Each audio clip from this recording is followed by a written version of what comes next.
going on, Jerome? So Minnesota Vikings didn't have a ton of draft capital, but one of my favorite selections, day 3, in the 5th round, number 139, was Tyrion Ingram-Dawkins, TID. The law firm definitely is a physical freak, absolutely bringing it.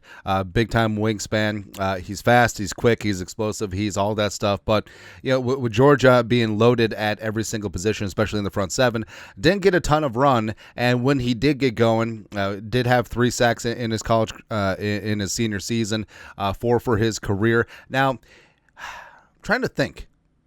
Was there ever a time when the Vikings drafted a mid-round physical freak defensive lineman who didn't have a ton of college production? Who was that? Who was that?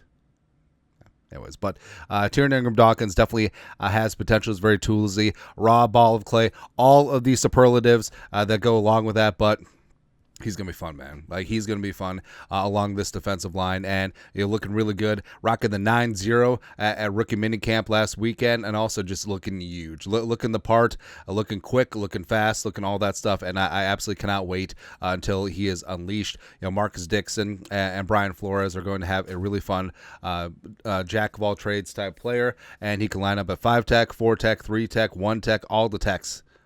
He can stand up outside linebacker. He can literally do everything. And the Vikings being dedicated to the pass rush this year. Jonathan Allen, Javon Hargrave, Jalen Redmond was fantastic whenever he got in last year. Put LDR, some Elijah Williams, Tyrion Ingram-Dawkins. Woo! Come on, man. Come on. A long story longer. Field Yates over at ESPN, love and respect his draft takes. He keeps Mel Kiper Jr. in order. Just make sure that Mel takes his medication, gets some sunlight, make sure he eats his pudding, all that stuff at the retirement home. Ranking 2025 NFL rookie impact for non-round 1 draft picks. Nailed it. And he's talking about Tyrion Ingram-Dawkins, listed as honorable mention. TID.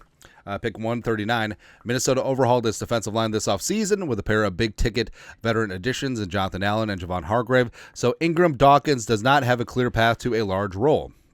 But his versatility is key. Georgia played him in multiple spots along the defensive front, and while his sack production was not robust, he was a havoc wrecker with his length, burst, and strength. Coordinator Brian Flores is among the most innovative defensive minds in the league and will throw out some wonky fronts that can confuse quarterbacks. Ingram-Dawkins has the traits to be a movable chess piece along the D-line as depth in Minnesota. And I think that TID, probably his first 2 seasons, is going to be more of a platoon rotational type player. I think that he will develop into a starter down the line. But in terms of what his role is going to be, I think that he will be a 1-for-1 replacement for what Hadi Ward did for the Vikings in 2024. Guys, Jihad on, 1 year free agent, 505 snaps, 42.5%. Now, most of it was a hand-in-the-dirt defensive lineman playing between the tackles, 1, 3, 5 tech, all up in that mix. Only played about 12% of his snaps as a stand-up outside linebacker, which is kind of odd because in training camp and preseason, like, Hadi Ward was your second team stand-up outside linebacker, even above Diamond Dallas Turner. But once the season got going, that really wasn't his role at all. But he was a down lineman, 31 pressures, 1 sack, 14 quarterback hits, 3rd on the team. And it really does shadow what Ingram-Dawkins did in his last year at Athens, where it was about getting pressure, it was about wreaking havoc, but didn't quite close all the time. But of course, we know there's a little bit of puck luck when it comes to sacks.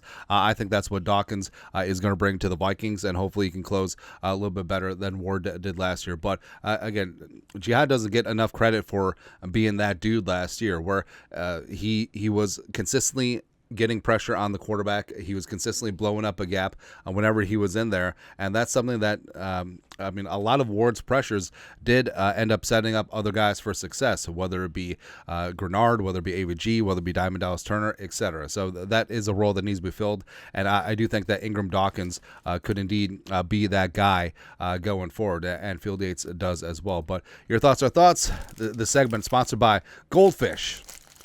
Kids love Goldfish. I don't know why. They taste like bad Cheez-Its, but it's okay. It's a shape that smiles back, or a snack that smiles back. Whatever. What do you think? I didn't taste it yet. It doesn't matter.